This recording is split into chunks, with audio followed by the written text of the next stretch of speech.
Welcome to the City Manager's Report. The City Manager's Report is your preview of the next Oshkosh Common Council meeting agenda and an update from your Oshkosh City Manager. Your hosts, Emily Makowski of Oshkosh Community Media and City Manager Mark Roloff. And thank you for joining us on your City Manager's Report, your source for all local hot topics going on here in Oshkosh, as well as a preview of the upcoming City Council meeting agenda. I'm your host, Emily Makowski, as always joined by your City Manager, Mark Roloff. As always, thanks for joining us, Mark. Great to be here, Emily. So we'll go ahead and dive into our hot topics for today. We've got a lot to talk about. We'll take a little break, and then we'll return with a review of the Council meeting agenda for Tuesday, October 14th, 2014. So Mark, first on our list here is the City Hall Basin. We talked a lot about it in previous episodes, and it's been a little while, but a new update here, it's now fully online. Well, a lot of people thought that it was all done when the parking lot was redone at City Hall, but that was really only a portion of the project. The whole idea was to take care of what's called the Division Street watershed, and actually that goes up all the way up to New York Avenue. So we had a lot of work that was done in and around what we now call the Middle Village area, immediately north of City Hall. And there was a lot of sanitary and storm sewer that needed to be rebuilt. Some of the storm sewer in this area was over 125 years old. So it was a little time coming in that and getting that replaced. But the idea is that we want the storm sewer to be sized big enough to get the water out of that neighborhood as soon as possible. Then it slows down in the City Hall parking lot, where it has time to slowly trickle into the storm sewer on Jackson Street to get to the river. That's the whole concept. We want the water off the street and slow it down in a pond. In this case, it's an underwater pond or an underground pond, and then we'll get it over to the river. Mm-hmm. And so it really wasn't fully, I mean, it was kind of functioning, the City Hall Basin, but now it's 100%, it's going. Right, before the construction on Central Street, you wouldn't have had the water drain as quickly as it does now. The size of the storm sewer is probably at least 4 to 5 times larger. It might even be larger than that, but the idea is that it will clear the street. So localized flooding that you may have seen in the past will not be there anymore for the storms of a more routine nature. Excellent. And of course, our work is never done with stormwater. We've got a lot more ahead of us. This is one that we can check off of our list, but what have we got up ahead? We're working on the Armory Detention Basin right now. Right, we're working on the Armory Detention Basin, and we're working on some projects for the north side, as well as projects that we're working on for next year. Division Street watershed, that's the one we took care of with the City Hall parking lot and Central Street, but we have 120 watersheds of varying sizes. Sawyer Creek is our largest one, Campbell Creek's another large one. That's where the Armory's being taken care of. So we are working on as many of the areas as we can. Some of the smaller basins don't require as much work or attention. Sometimes it's as simple as storm sewer, but other times we need ponds to hold back the water, channel improvements like we did over on Sawyer Creek. Each detention area is related to a specific basin, so we make sure that we are going to try to take care of them, all of them eventually, but patience is going to be really key right now. Definitely. And moving on here, a really positive thing to talk about is the Menominee Park Zoo. They just got some new additions to their family, some wolves. Right, we had some wolves that had reached their old age. Yes. So we acquired some new ones from a nature preserve in Minnesota, and we have 4 new wolves, 2 male, 2 female. And your chance to get a look at them this season is really coming to a close. Zuluing Boo, what is it, on the 13th? Next weekend, yes, the weekend of the 13th, the Saturday and Sunday. You're still able to walk around and see the animals, even though the zoo will have been closed for about a week at that time. But if you want to take a look at it before next spring, this will be your chance. The wolves are really interesting right now because they're in new surroundings, so they're checking things out. They're doing wolf stuff, really cool, stalking around, taking a look at it, and of course they're scratching their back every once in a while too. But they're really interesting to watch right now, and I'd encourage you, if you've got kids, go to Zulu and Boo and you'll be able to get a look at them. Otherwise, you'll have to plan for next spring. You'll see them when they're a little more comfortable in their environment and they've got their territory staked out, right? There you go. Also, kind of dealing with Menominee Park Zoo, well, not the zoo, but Menominee Park, a lot of people are talking about it. It's all over social media, is the shoreland buffers and restoration. Can you give us a little bit of background on this? Sure. There was a pilot project that was done a few years back where some native Wisconsin plantings were put in along the waterfront. The idea is to help address stormwater management, primarily stormwater quality. It's a little close to the water in terms of giving us a ton of benefit, but they are native plantings and they also help protect the shoreline to a certain degree. But not everybody likes them. It's a matter of taste, a matter of opinion. The footage you see here is one small area of Menominee Park, and I think there was some initial discussion at the Parks Board. There's a lot of education, a lot of awareness that people need to have. Everybody's got an opinion about Menominee Park, and I respect all of those opinions, but we can only do so much anyway from a financial standpoint. We've had great volunteers out there, but before we commit to anything long-term, there's how big, how much, and how long are we going to do this? And then there was also some discussion by some people saying, well, they didn't like these plantings at all, to get rid of them. That's not in the staff's idea. The staff is like, we want to check this pilot project out, evaluate the pros and cons of it, and there are pros and cons to anything you do. It's a worthwhile engagement. You've seen the social media, a lot of opinions out there, and a lot of supporters for it. The Parks Board's going to be taking this up at their regular monthly meeting on October 13th, and we'll see where we go from there. But I think it's appropriate that the Parks Board takes this up.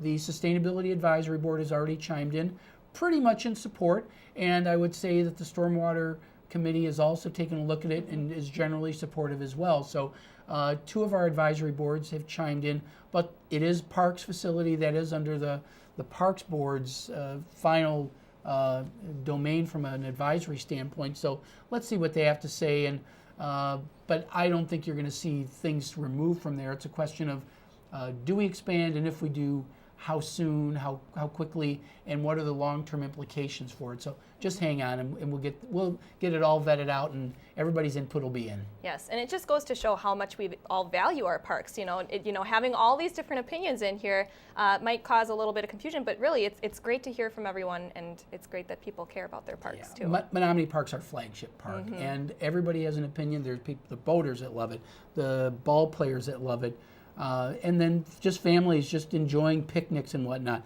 We have the zoo, and now we're adding native plantings.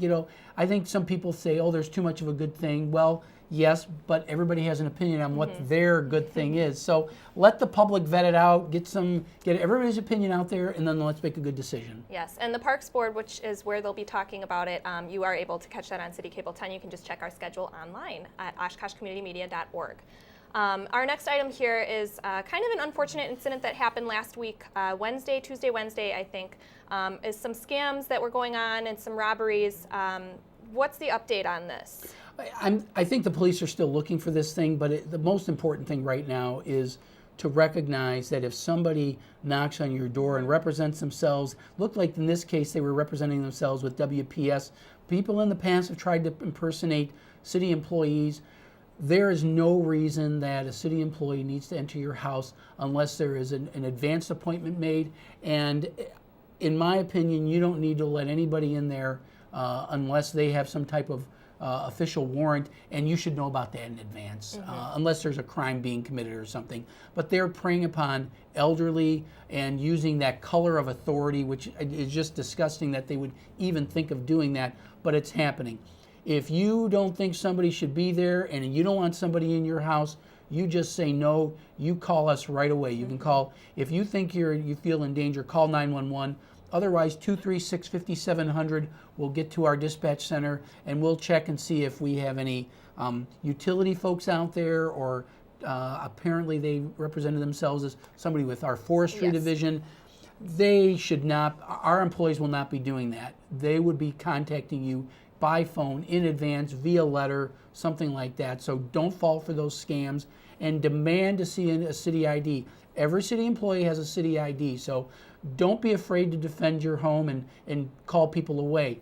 We know that these folks go away if you push back a little bit. Just say no, and they'll go away, and then call us right away.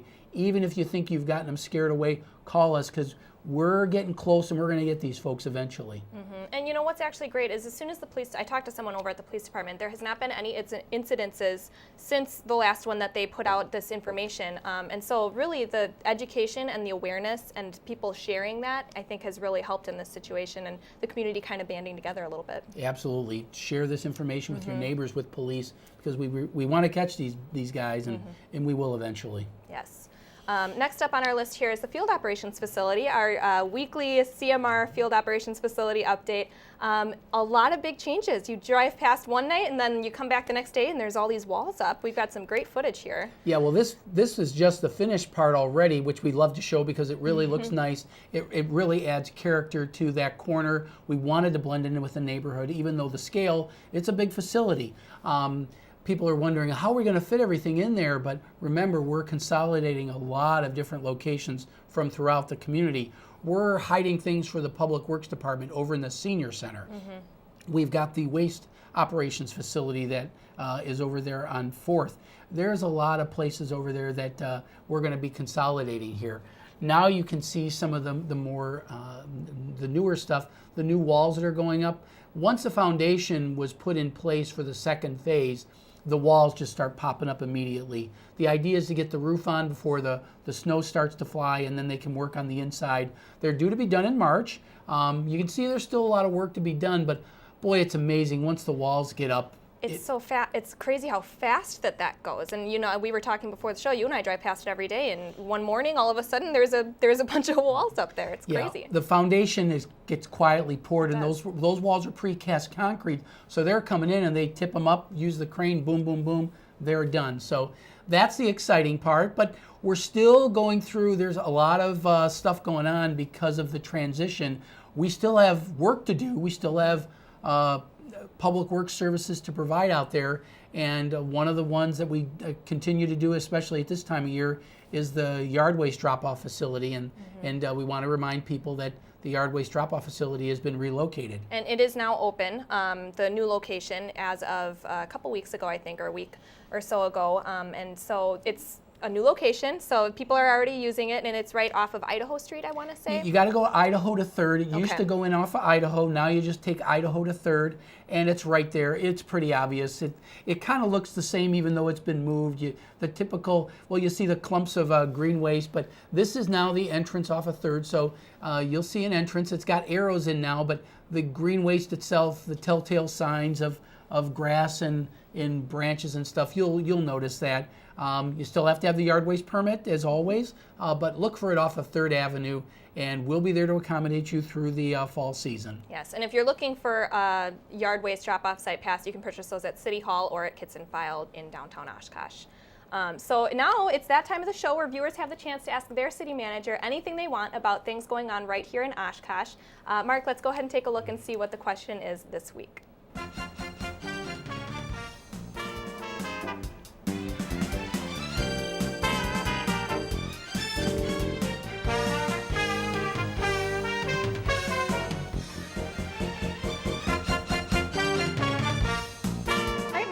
This week is, when does loose leaf collection start? We strategically put our yard waste drop-off site right before a question mark, it looks like. So Mark, when's loose leaf collection start this year? Well, thank goodness for an easy question, because I don't have to mince. I don't have to mince words. It starts October 13th. So it's really starting next week. As you're watching the show, it's going to get started. Leaf collection day is always the day after your garbage day. So starting the 13th, just do it the day after your garbage day. Put the cans out, take the cans back in, and put the green waste out. It's that simple, and it starts Monday, October 13th. And we like to remind people, please don't rake your leaves into the street. We'll get it off of your terrace. Don't worry about it. We're totally trained to do that. And I know the leaves aren't totally falling yet. We're probably going to stop around November 1st, but we always leave that open. The leaf truck has to get shifted over to a snow plow truck, so we need to switch over at some point. And when the snow starts to fly, the leaves are done with. So Yes. rake them up as soon as you can. If it looks like snow's not going to fly and leaves are going to continue to fall, we may extend that, but count on around November 1st that we're going to stop it. That only leaves us about 3 weeks, so please keep that in mind as you're making your yard chore plans. Yes, and you can always check the city website as well for any extensions for leaf collection or anything like that too. So if you'd like to send a question to Mark, you can simply email it to questionmark@ci.oshkosh.wi.us, and he'll answer it on the next episode of City Manager's Report. So we're going to take a quick break here, and when we come back, we'll dive into the City Council meeting agenda for this Tuesday, October 14th. We'll be right back on your City Manager's Report.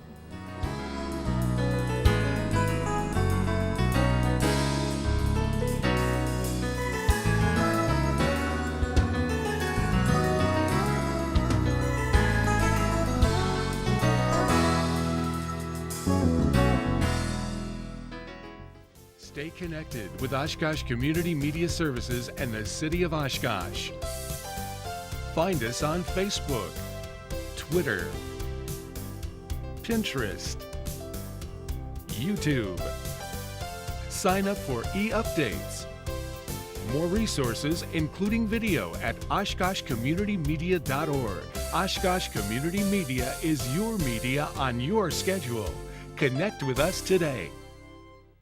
Want to know what's happening in local government? Stay in the know with City of Oshkosh government meetings, live on TV, City Cable 10, online at OshkoshCommunityMedia.org, and on Community Radio WOCT 101.9 FM. Miss the live coverage? No problem. Catch replays on City Cable 10. Stream online from OshkoshCommunityMedia.org or visit youtube.com/Oshkosh Community Media Services.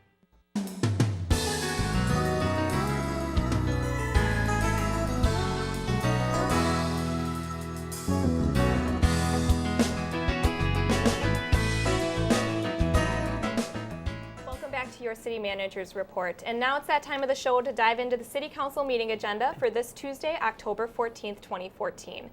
So Mark, first up on our list here is on the Employee Health Clinic. Now, we haven't talked about that for a little while. What's the update? Well, this is still something that is not finalized yet. The council still has to hear about it. We've been working with our employees about educating about what an employee health clinic would be. It's a health clinic that we're proposing to operate with the school district and Winnebago County, the three of us together, putting a clinic for our employees and their families to offer a low-cost alternative to basic medical services that they would need. It's been used in the private sector for a number of years. It's starting to pick up notoriety and interest in the public sector, and so we're one of a few communities in the state that are starting this out. We've identified a company called Intera.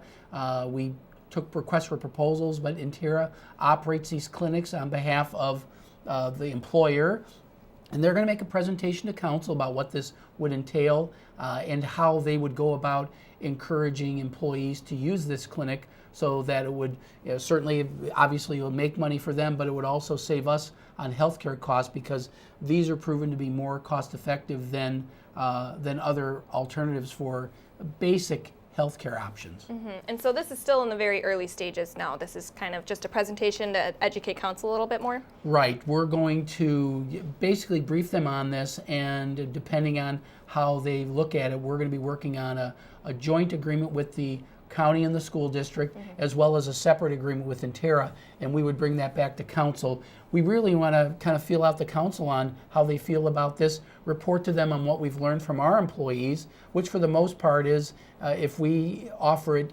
inexpensively enough for them to go there versus going to another alternative, then we'll save money by the employees going there. So it's really a matter of steering the employees to this provider, and we think we're going to be able to do it. Wonderful. Well, it's exciting stuff. It seems like it's moving forward, and we look forward to hearing more updates on that. We're proud of the intergovernmental cooperation with all the local government entities, schools, county, city. It is a really great example of intergovernmental cooperation.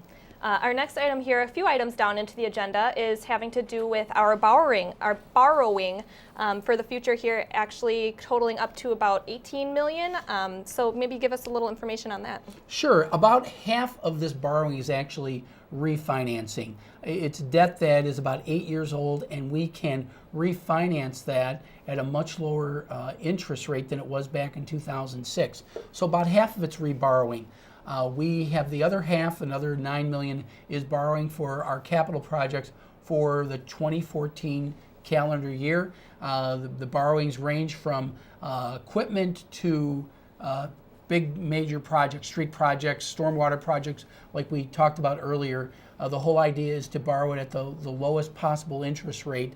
And we're still AA3 rated by Moody's Investor Service. And so we're proud of that. And the better rate we get, the more we save for the taxpayers when we're going to the borrowing market. Yes, and Council had previously wanted to reduce or limit our borrowing. Does that reflect that goal? Right. The Council had directed us to borrow no more than $12 million. We're borrowing 18, but we're refinancing some old debt. Right. So this is about $9 million, and we're doing about $3 million in other borrowing. So we're limiting it at $12 million this year. We've borrowed more in previous years, and the Council said we need to get a handle on that because our tax rate has been going up because of this extra borrowing. I hope the residents see the value in doing that extra borrowing because it's translated into streets and park improvements and trails and other improvements like that. And then also for the future, the Council's limited in 2015 and for the next 10 years to $11.4 million, so $1 million less to get our borrowing into place. And I think we're going to be able to do that. Mm-hmm. And how is this affecting the interest rate? Is this the refinancing aspect that will actually be benefiting it? We will probably save about $250,000 by doing the refinancing, so it's a very good deal for us. Excellent. Our next item here having to do with the Southwest Industrial Park. We're expanding, and this has not happened for quite a while, is my understanding. So what exactly is the story here? The land in question, the Southwest Industrial Park, is a really big area. This is, if you know where the feed mill is at the corner of Clareville Road and Highway 91, the railroad passes through there. This is the area immediately north of the railroad. And we purchased that land even before I started in 2008. And it's been sitting there not doing much of anything. And the market being what it was, it didn't make sense to invest in that. But now we believe that we'll start to get some interest from either businesses in Oshkosh that want to expand or businesses from the outside that may be looking to expand.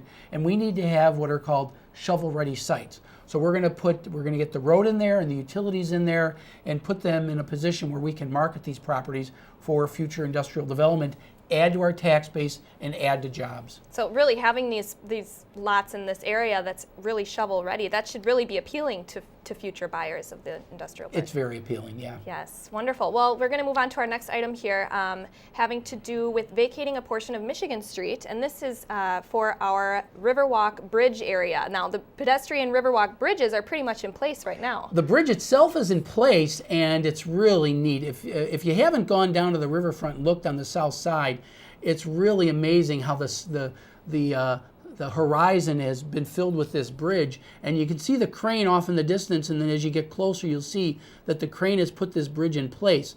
So we're excited that the bridge is there, but it's got to get connected to the trail.